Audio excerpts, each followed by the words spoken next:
base state, when we are angry, when we are ignorant, when we cannot see other than what we want to see, when we are blinded by rage.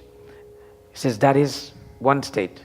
The second state is called the ego state, when we seem to act normal, but everything is all about ourselves and nothing else matters. Whatever we do in appearance may seem different, but in our minds it's all about me and I.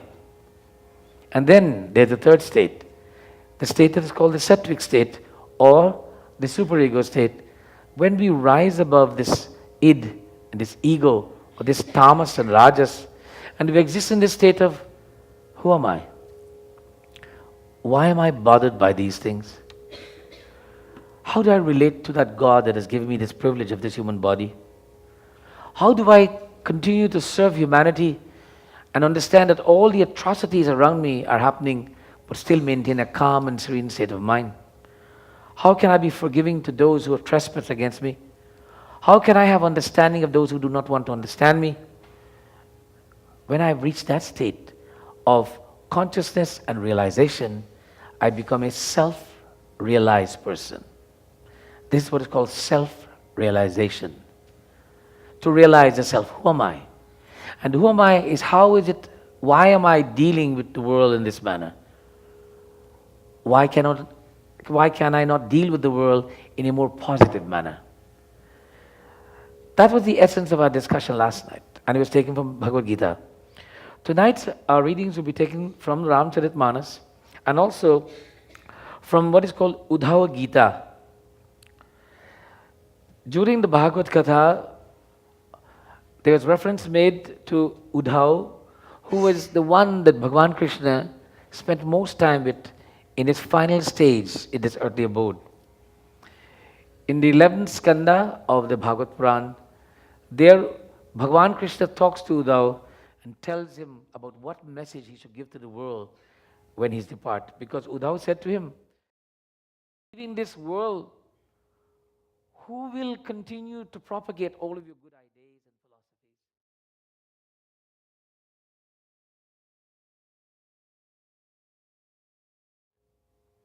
So, in reading from these two scriptures, the theme of our discussion tonight is along the same thought. How do we stabilize the mind? We know that the mind is affected by 3 levels. So what makes us rise from level A to B to C? What makes us fluctuate between these levels? It is what happens in the world outside. And more than that, it is not what happens. Like for instance, the sun is very nice today. Weather is bright. So how do we feel? Nice. But let's say it just start to rain right away. It doesn't mean we should feel bad. We will feel bad because we choose to feel bad. And when the sun was shining, we chose. But there are some people, when the sun is shining, said, another shining day again. Some people are unhappy by the sun shining. That is their state of mind in a very low state. Meaning, nothing will make them happy. It doesn't matter what you do for them, they're unhappy. Unless they're operating in a very base human instinct, in a tamasic state. And then, the sun is shining. Oh, it's shining for me. Look how it's growing in my garden. Look how it's all about me. Another state of mind. So everything that happens around us, we are victims of external stimuli. What is happening externally stimulates how we feel in our minds. The young kids who are off from high school now, when they wake up in the morning, wow, it's a nice day. Why? I don't have to go to school. Has nothing to do with sunshine. Just because I'm home, right? It's a nice day. So everybody has a different perspective of what is a nice day. In our katha tonight, hopefully, we will dissect this concept and try to bring it to our own day-to-day realities of how you and I can bring our minds to that state that is called the sattvic state. Prem Sitapati Ramachandra Bhagavan ki jai. In Uttarakhand of Ramcharitmanas, Kag Goswami is telling Guruji, in relating the glories of God and making statements and observations, And these are the observations that he makes.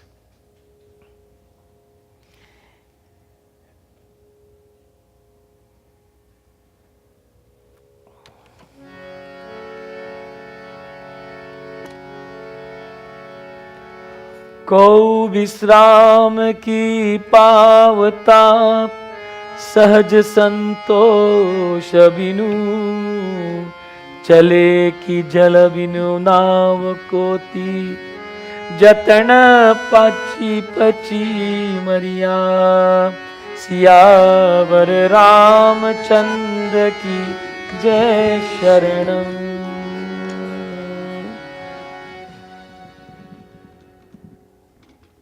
कागु सुन गुरुजी बोलिए,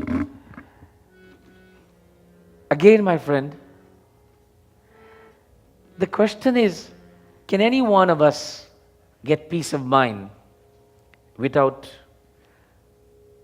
being content?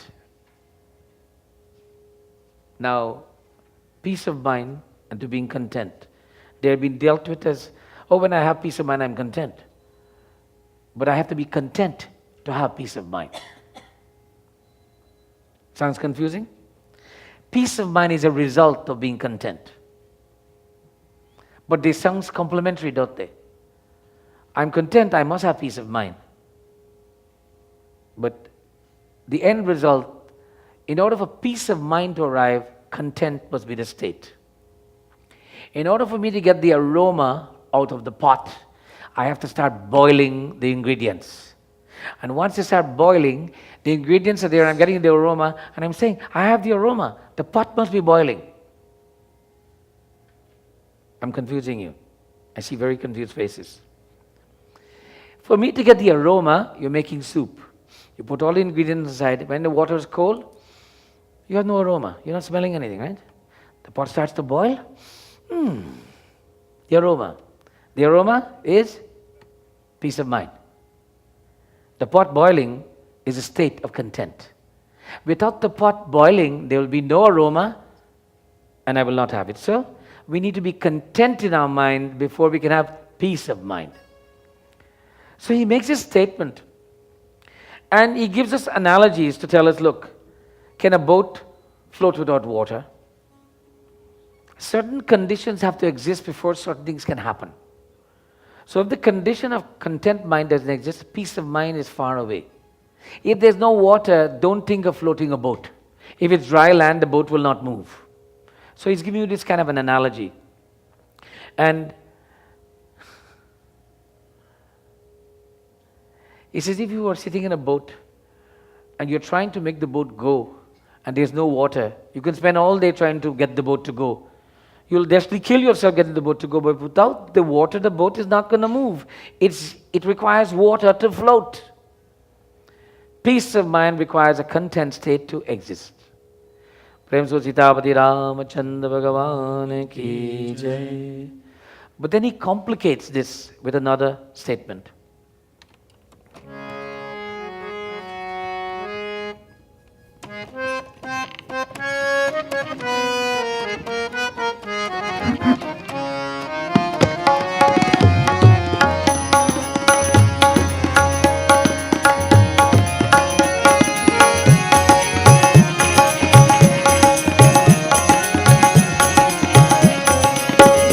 Shri Ram Jai Ram Jai Jai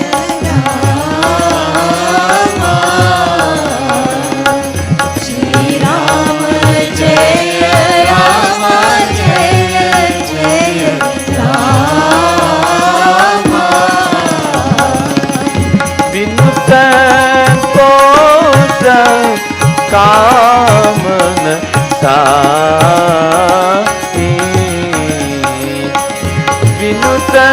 संतोष कामन साई काम तत सुख सपने नाई। श्री राम जय राम जय जय राम।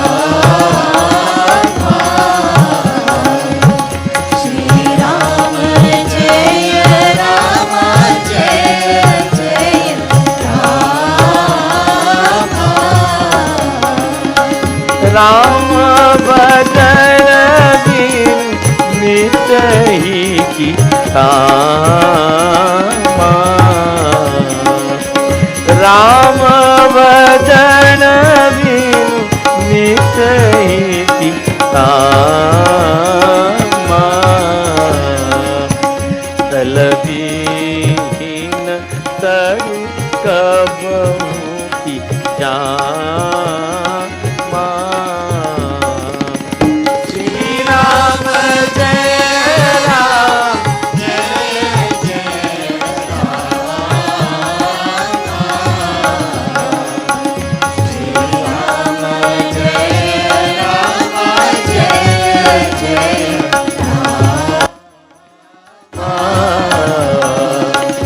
श्री राम जय राम जय जय Ram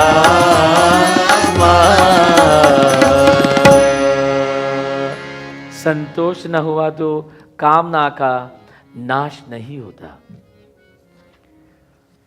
Without contentment, without a state of contentment, we will always have desires. Desires, contentment. The opposite of content is desires. When there's desires, there's no contentment. When there's content, there's no desires. So someone said, Panditji, you mean you want us as human beings to live and have no desires? You mean I mustn't want to eat? I mustn't want to sleep? I mustn't want to have fun? That's not desires. There is what is called what we need and what we want. We need food, nutriments for our body. We need air. We need sunlight. We need shelter. We need clothing. These are needs. I want a Pierre Cardin suit. That's right? Is that the right name? Pierre Cardin, right? I want a BMW. That's a desire. I want, and if I said I need transportation, God says, I've given you legs. Walk. But when I have the higher expectation, that translates to desires. He says, if I eliminate the desires and I accept what I have as what I have and use them well that I have, it doesn't mean I mustn't have a car. It doesn't mean I must not have a BMW. If that is what is necessary and that is what I can afford and that is what God has given me, that's fine. But not for me to be in the status of working as a laborer and wanting to drive a BMW. When I know that only shows me looking good, but it doesn't really fit my pocketbook. So that's a desire. And many of us live in life satisfying desires, not dealing with reality. And when we cannot satisfy those desires, guess what happens? We live in anguish. I'm not happy, I didn't get it. I wanted that. But we all have wants. Now someone will say, Panditji, should I not want my children to be educated? Is that a desire or a need? Question. That's a desire. Desire. Okay, all those who says a need, put your hand up. We have needs over there. All right, desire group. Okay, desires, tell us why you think it's a desire. What's your definition of education? That all depends on what your definition That of not you're telling me, you disagree with me. Tell me, what is your definition of desire? You said it's a desire, so why do you think it's a desire? Because you don't necessarily need to have a formal education to become successful in life. You can do a number of things that allow you to be successful. But this is about what I said. I said, so I want my children to have an education. Mm-hmm. I want my children to have an education. Now we can classify education and says, what is education? Right? Right? But is that a desire? That's a desire. You're saying it's a desire. It's a desire. But I'm saying it's a need. They must be educated. What? Doctor, lawyer? No. Education doesn't mean degrees. Learning. I want you to be knowledgeable. There was a thing called general knowledge at the time that people used to do in school. Anybody remember that? It was a subject called general knowledge. And what it meant, you had general knowledge. You knew a lot about a lot of things. You're not an expert in anything. And then we started streamlining it. The original academies of the world actually did not have PhDs and graduate degrees. They had a balanced program that everyone learned a general knowledge, and then they left school and went off being generalist rather than specialist. Any comments? None. Okay, good.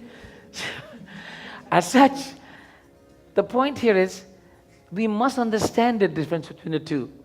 That what we want, and which is, if we say want, it's a desire, and what we need. The classic example of a child who comes and says, Mommy, I'm going to the candy store. I want $100. The mother says, what are you going to the candy store? I want to buy candies. No, you don't want $100. You need $2. Go. The child wants $100. But the need to purchase candy requires only $2.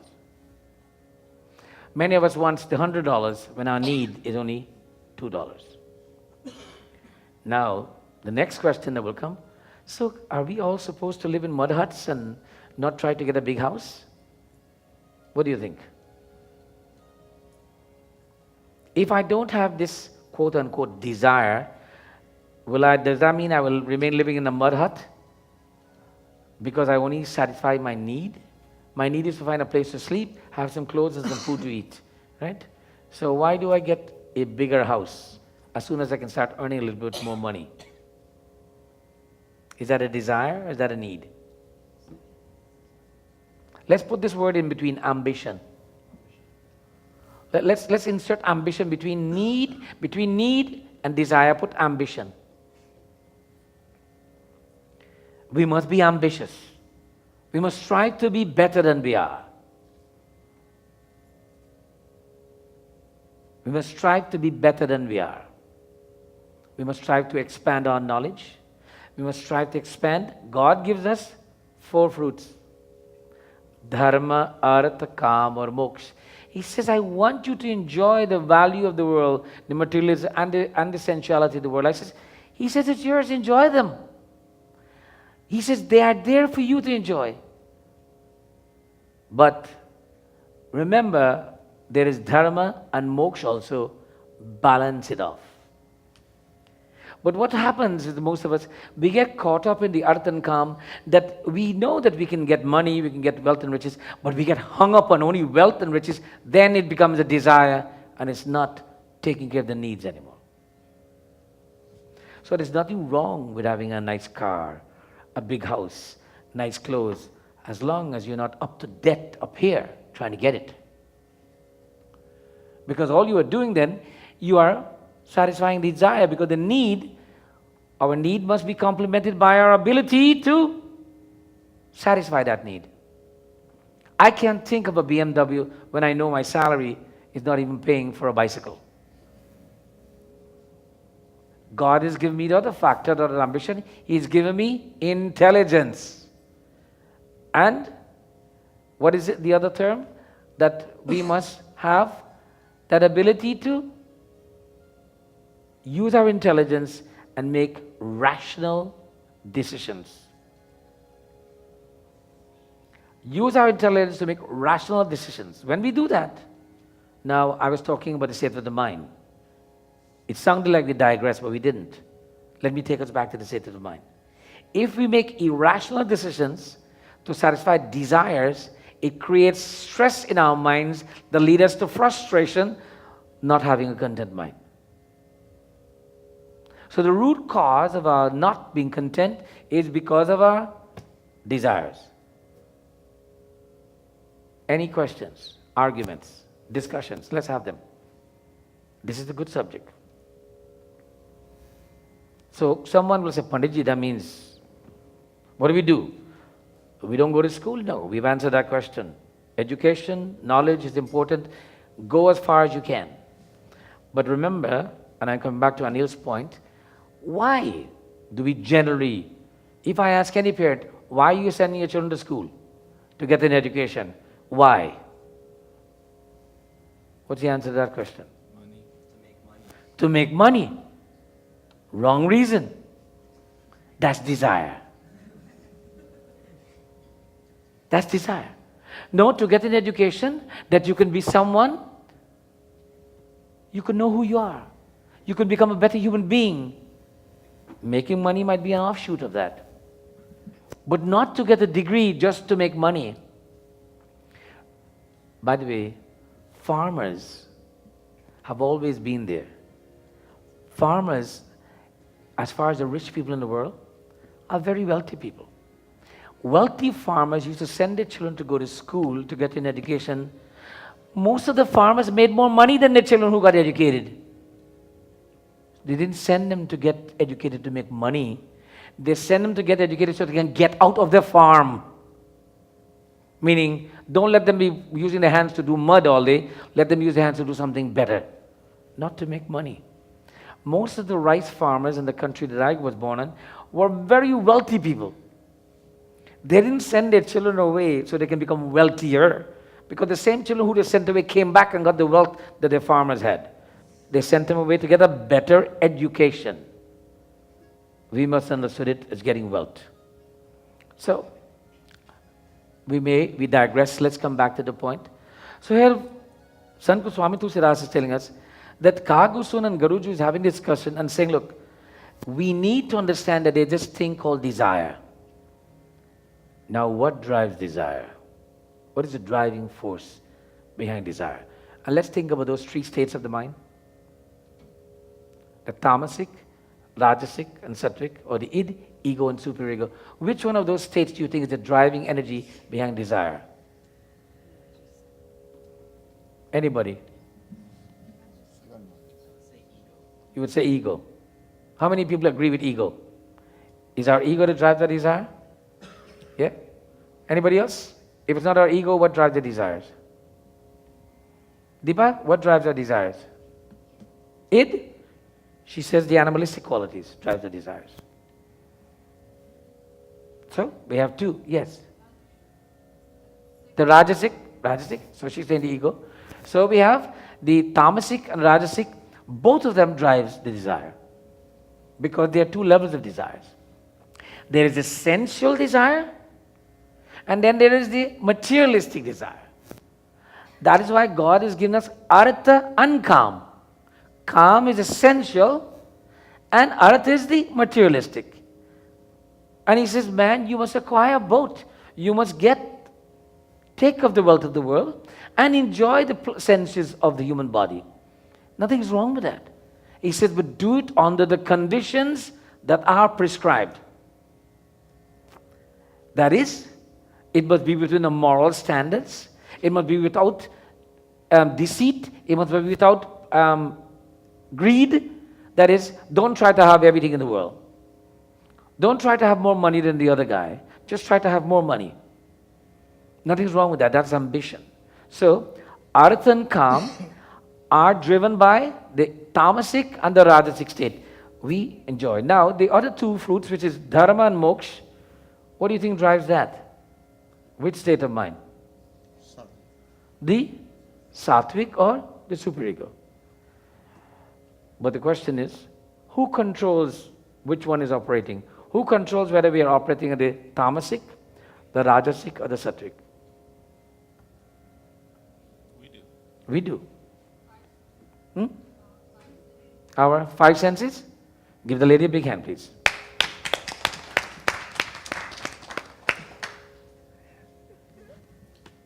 Anil said, we do.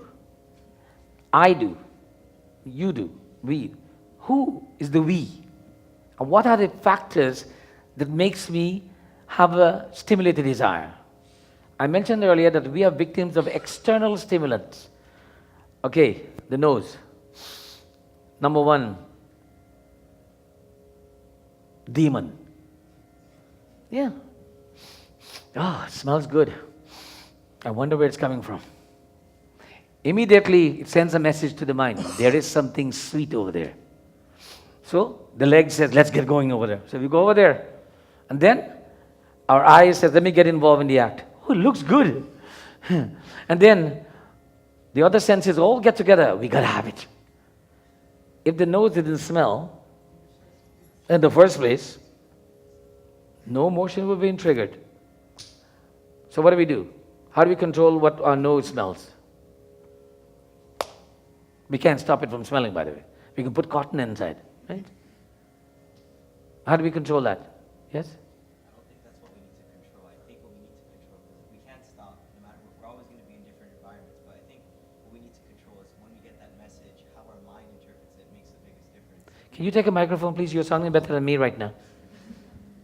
I don't think that's what we need to control. I think what we actually Take your need time. to control is how our mind replies to that message. Like, if you can say, like, if it comes in and it's telling you to go there, but if you have a mind that is rational and it's thinking and it's in the superego state, it'll block the message out and say, no matter how much times you come in and tell me to go that direction, I know where to go and what to do. Does everybody understand what he just said? Give him a big hand, please. Now I want you to say that for me this time, slowly. And make sure you're the sound operator, your mic is working, right? And slow down and tell me exactly what you just said again. Okay. I think what we need to do is control how our mind interprets that message that we're getting in from wherever organ it's coming from. Thanks, stop there, okay? So, we need to control how we respond to that which we just received. The nostril received a sense of smell, which creates a sensation, smells good.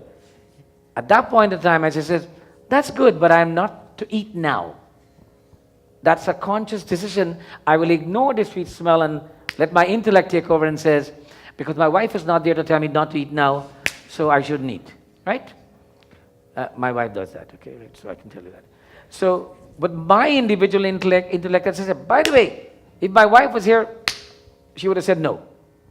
But I must say, I don't need my wife to tell me that. It is in my best interest that I do not go after this food now. So, we cannot stop our nostrils from receiving sensations. We cannot stop our ears from hearing, nor our eyes from seeing. And all of these are fingers when it touch and sensation, when the breeze touch our body. It's natural. But God has given us this thing called intellect and the ability for discrimination to say no or yes, or to do or not to do. Shakespeare, Hamlet, what was it all about? To do or to be or not to be, that is the question. All things are happening. Should I be this or should I not be this? That is the question of life. Here, Sant Goswami Tulsidas is telling us that we have the ability to control the desires because we become a victim of them if we don't control them. And by the way, desires are abundant. We live in a world of marketing. You know what the marketing expert does? They cater to our sensuality.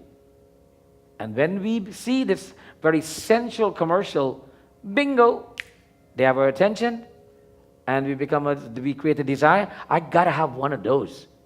Desire, and we are driven by our tamasic and the rajasic state, and our sattvic state is totally lost. It says, I'm going to wait until you guys give up, then I'll get involved.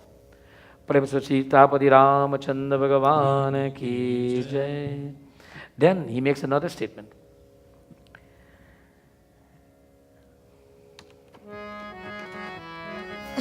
बिनु विज्ञान की समता आवे को अवकाश की नभ बिनु पावे श्री राम जय राम जय जय राम श्री राम जय राम जय जय राम श्रद्धा बिना धर्म नहीं होई श्री राम जय राम श्रद्धा बिना धर्म नहीं होई Shri Ram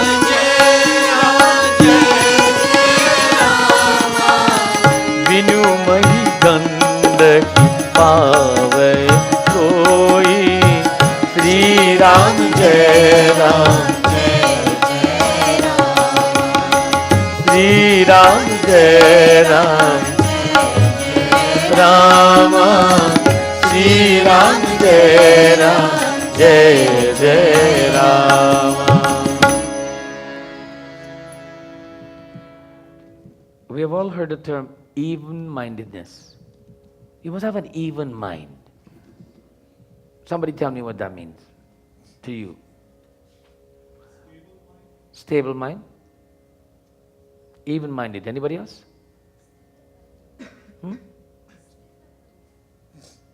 Sthita pragya. Okay? Translate in English.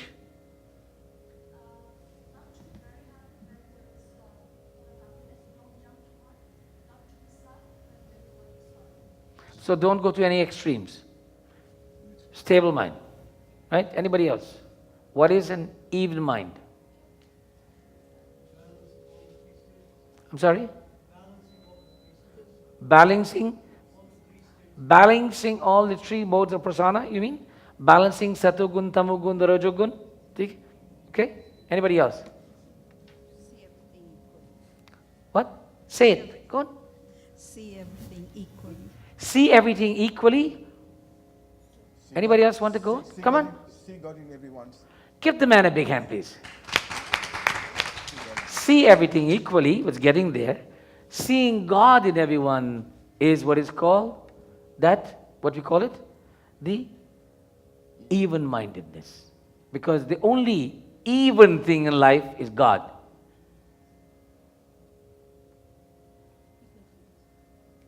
You're confused? No. Okay, but you have a look of confusion. Okay? Only even thing, God is equal in everything. So, how can you be even, how can even-mindedness come without spiritual enlightenment? The only way you will come to that realization, if you're spiritually enlightened, you will say, God is equal in everyone. So this even-mindedness that we're talking about, we mentioned it many times, and all of those things that were answered, all valid answers, but from the spiritual point of view, even-mindedness, see God equally in all, or hum sab Bhagwan ko santan hai. We're all children of that one God, so we are all equal. So here, Sant Goswami Tulsidas is saying, spiritual enlightenment is the foundation that will lead to even-mindedness, seeing God equally in everyone, which will lead to not being covetous of another person, which will lead to say, since we're all equal and we all have the same thing, why do I want more than the other person? Which will lead to saying, what I have I should be content with because we are all equal. And it goes on and on and on. And what it leads to ultimately is that state of santosh, content mind, which leads to peace of mind. So someone said, Panditji, you mean all we have to do is leave here tonight and we all have this path, right? Now, the answer is yes. You know what to do. The question is, I know a lot of people who need to lose some weight knows what to do also. They have all the materials, they have all the education, they have all the knowledge, but they're not losing the weight because they know, but they're not doing what they know they must do. So although we know how to get to this state, we're not doing what it takes to get this state. So knowing is one thing, doing is the next thing. Prem so Sitapati Ramachandra Bhagavan ki jai. But in order to do this, Sant Goswami Tulsidas said there's got to be a method. And before I get to that method, which I will take from Uddhav Gita, let us focus a little bit upon Ganeshji.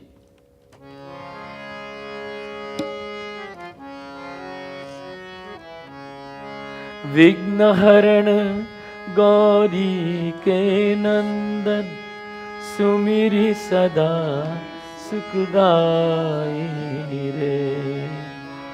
Veda Purani katha se pehle jo sumire sukhdai re. Ashta siddhi navanidhi kil man iksha फलदाई की रे. Vigna Haran. Vigna क्या मतलब है? Vigna means obstacles. Today the word challenge is used quite commonly. Whatever we do not understand is a challenge. Whatever we cannot achieve is a challenge. Whatever will confront us is a challenge. It's an obstacle, challenge, most common word.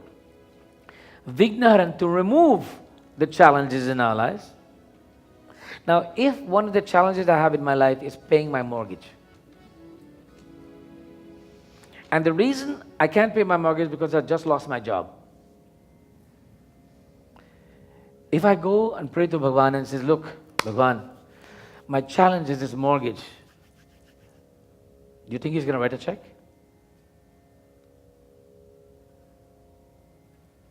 But that's my challenge. Vignaharan, so we are praying to Ganesh, oh remover of obstacles. My obstacle right now in my life is I have a mortgage to pay and I don't have a job. How do I relate that statement to the realities of life? The practicality is, when I pray to Ganeshji and I say that this is my challenge, what am I asking Ganeshji to do for me? Or to help me with? Give you the strength. Overcome the challenge. To give me strength to overcome the challenge. Give him a big hand, please. Now, the strength that I need is to become focused on finding a job. It's a job to find a job, you know. It's actually a big job. When you don't have a job, you make it the job of your day to get up in the morning, have breakfast and go out there finding a job. But some people say, no, let me get up at 10 o'clock, and 11 and then I'll... No. If the job has to become fun, that means you have a focused approach to achieve the objective, and you're asking Ganeshji to give you that strength. Well, I'm a strong person, I eat, I'm healthy. What kind of strength am I looking for? What? Mental strength. Give him a big hand, please. All right, let's take that down. What do I mean by mental strength? To be able to concentrate. To be able to concentrate. To be able to concentrate. To focus my energies on only what? Finding a job. On that point, we shall enter Uddhav Gita. Sri Krishnaya Vasudevaya Govindaya Namo Nama Bolo. Sri Krishnaya Vasudevaya Govindaya Namo Nama. In this beautiful dialogue between Bhagavan Krishna and Uddhav, there's a story being related. Om Kachitu Kumari Vitmamanam Vinananam Gramagatam Swayam Tanayamasa Kapi Yateshu Vandeshu. Once upon a time, there's a beautiful maiden or a young lady. Her parents were not home. They were elsewhere traveling. And she had to receive guests who came uninvited to her parents' home. But they were very poor. When they arrived, she thought the first thing she should do was to get them something to eat. But because they were so poor, there were no grains in the house. Being an intelligent person, there was paddy outside. That is, the paddy is already still on the stalk. What do they call that when it's still on the stalk? Anybody knows? When the paddy, they cut it and it's still on the stalk. What do you call that? They call it paddy when it's taken away from the stalk, and then when it's shelled, it becomes rice. But if it's, you cut it like this and you hold it in your hands, they bundle it and they take it to, and they say they beat it or trash it to get the paddy out. No farmers here, obviously. Anyway, so she had at the back cut the stalks with the paddy, and she had to separate the paddy and then remove the shell. So the process is to beat it. Okay? So she told her guests to wait patiently in the sitting area, and she went into the back and started to get some grains. But she had to beat this with her hands. And around her hands, I'll try to make the story as brief as possible. Around her hands, she had bracelets made of shells, small seashells. So when she was, it would go, and it was sounding very, very loud. So she said, oh my God, they will know that I'm actually trashing rice. And she was so full of pride, although she was poor, she didn't want them to know that she didn't have any rice. So she started breaking off the shells from her bracelet, one at a time. She broke off 2, 3, 4. Each bracelet had many, she break, and they're still making noise. Finally, she got to the bracelet where there's only 2 left on each, and she said, oh, that's it. She pulled off 1 on each, and now there was no noise. There is a great analogy here. When she was beating with both hands, the shells made noise. The noise made her feel bad. It would have sent a message that she didn't want to send to her friends, those who come to her home.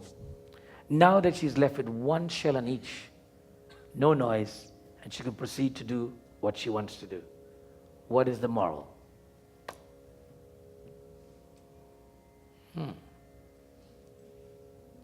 Please remember what we just talked about before I started the story. What did Anil say? What was your statement, Anil? You can't remember. Focused mind. Good. Okay.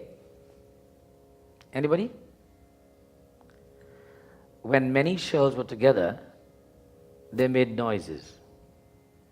When they became a single shell, there was no disturbance. Thus, they became very focused. Many thoughts in the mind, many things in the mind at the same time causes rattling of the mind. Singularly address the things in the mind, get a single focus, and all the noise goes away. Sri Krishnaya Vasudevaya Govindaya Namo Namah. Sometimes you have to get rid of the ornaments in our lives. Our ornaments are the noise. The ornaments doesn't necessarily mean the bracelets. The ornaments mean our toys, the other things that takes up our lives. And you know what are ornaments? I like to play golf. That's an ornament. I have sports. I like to watch movies. Whatever these desire-driven things are, those are the ornaments. And the more ornaments we have, the less time we have to focus. The less ornaments you have, the more times you have to focus. Now, how many of you remember, or how many of you old enough to remember, when you had a radio station, and you only could pick up only 2 stations on the radio? Anybody remember that?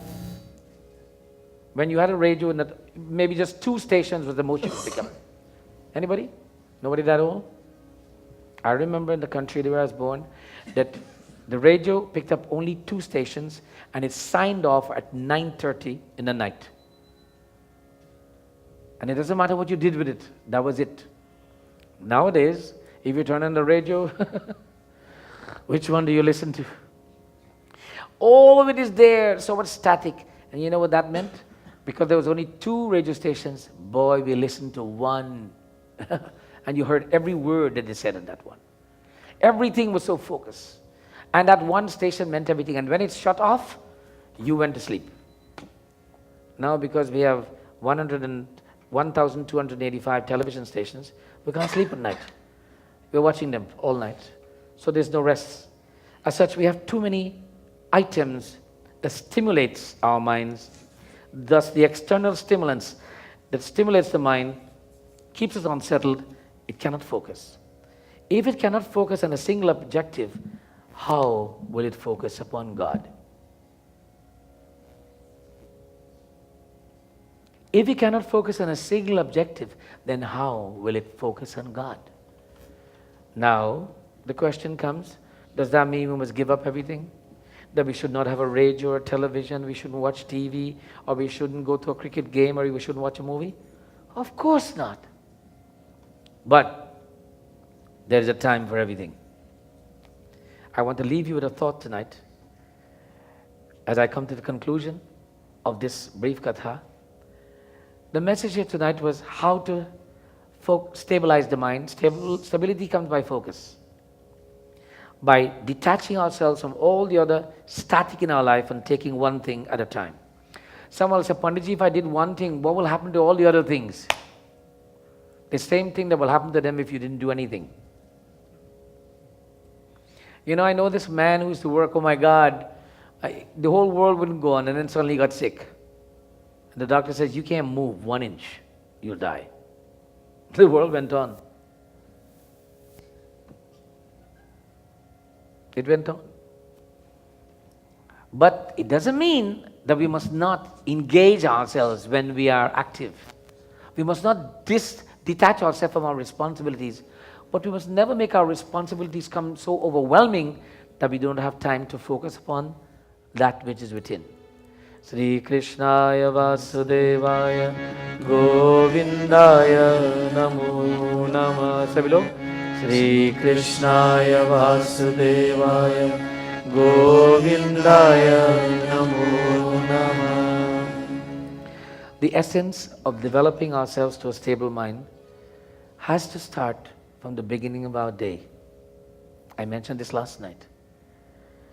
That when we open up our eyes in the morning and we start to accept the day, the first thing we must do is bring this mind to focus. Now, one writings of Rabindranath Tagore, he wrote and he says that every human being who is mature enough, when we rise in the morning, we must take our chappal, our slippers, and slap our face. Why do you think he said that? Yes. Humble ourselves before someone does it for us. Give her a big hand, please. You guys don't need me, you're also wise. So we must humble ourselves to start our day off. And when we humble ourselves, that's the beginning of a humble day. Well, once we have this humble state, Sant Goswami Tulsidas tells us also in the Ramcharitmanas and in this Uddhav Gita, it is said, the only two people who have pure state of mind is a child who's too innocent to understand right or wrong, and a truly enlightened soul who is detached totally from all things. Now that puts all of us in trouble. Only an innocent child is in a state of total bliss. Innocence is bliss. And that being who has gone beyond the tamas, rajas and the sattvic and exists totally detached from the world. So that means 99% of us are still in the middle and we're all victims of the three gunas. So, understanding that, as we rise each day, we start the day off in the right frame of mind, in a humble frame of mind, because in a humble frame of mind, we are at the sattvic stage. And if we maintain and start from a humble stage and progress from there, we stay in the sattvic state all day, we can still achieve our materialistic goal. Go to work, do a good job. Be productive. Be innovative. Be an entrepreneur, but at the sattvic stage, not at the rajasic state or at the tamasic stage. What I want to leave you with, the thought was, I will make this terminology, that many of us carry our ladder on our back. Many of us carry our ladders on our back. Everybody know what's a ladder? What's a ladder? Something you used to climb, right? Okay. By the way, you don't walk on a ladder, you don't lay it down and walk on it. You have to stand it up, right? Because it's intended to take you up. The ladder, all of us want to climb up in the world, right? And then when we're about to put a ladder, we need somebody to hold it. Okay? So we climb to the top of the ladder. When we get to the top of the ladder, what do you think we do? We have a ladder on our back. We pull up the ladder and we put it on our back and says, no one else is coming up this ladder. So we carry that ladder on our back and we call it the ladder of success. This is my success ladder. No one else is going to climb on this ladder. But we forget somebody held the ladder for us to walk up. But we are not going to hold it for the other person. And that, in essence, is where we have to stop being. Because that is the egotistical stage. And that is the tamasic and id stage. We must discard the ladder gently and lean it so someone else can walk. And not only that, you need to hold the ladder at the top and at the bottom. When you get to the top, hold it at the top so the person below can climb up who held it while you were climbing up. By the way, I learned this only, refreshed my mind on this recently when I was climbing ladders in the mandir. Because I realized as brave I was to wanted to climb the ladder, if somebody was not holding the ladder at the bottom, I'd be very much afraid. And then when I got to the top of the building, and the person who was left behind me is coming up, I says, oh, you hold on a minute, let me hold this ladder up here for you to walk up. If I left it, he would have fallen. In life, we all need the ladder, but we need to hold it for someone, as someone has held it for us at some time. Sri Krishnaya Vasudevaya Govindaya Namo Namah. Let me take this opportunity to welcome each and every one of you. Tonight is the 15th night, I believe, right? Yeah. Night 15th. Okay. And our Yajnakarta tonight are Madhuji. Hold on a minute. Right? Ram Raghavan, Ramanathan, Ramaluchan, Sridhar, Premi, and Madhuji. Give them all a big hand, please. You know, Madhu is, we can say that Madhuji is the sponsor for every event in this Yagna so far. Madhu, please stand up. She's at the back. Please stand up. There she is. This is our Madhu, okay? Madhu has been involved in the planning and going out there and appealing for people for funds, for food, for whatever for this Yajna. And she does a fantastic job. It's the kind of job I don't know how to do. And I'm very happy that Bhagavan Krishna has blessed us with the Madhu. Give her a big hand, please. And all the other people, other than Premi, I don't know very much. But whomsoever you are, God bless you that you've contributed to the Yajna. Premi, on the other hand, is one of those people you don't hear about a lot. She doesn't say much, but she does a lot. She does so much in the background that whenever you need something done, and especially for raising money, you can call Premi and she'll make it happen. Premi, stand up, please. Come, let everybody get to know who you are. Come on, stand up. Stand up. Give her a big hand, please. Is that standing up? So we are very thankful, and tomorrow night this Yagna continues. Tomorrow night we'll have the honor of having this asan, this Vyasasan, Budindranath Dubey, Dr. Budindranath Dubey, who is from the Vishnu Mandir. He's well renowned. I'm sure every one of you must know of him. He'll be here presenting tomorrow night his choice of katha. I don't know if he's going to read Ramayana or Gita, whatever it is, but please do come and listen to his presentation. On Wednesday night, Pandit Ashwar Haradat from the Bhavani Shankar will be reciting. And on Thursday night, we have a slight disappointment. Pandit Bhoj Sharma was supposed to...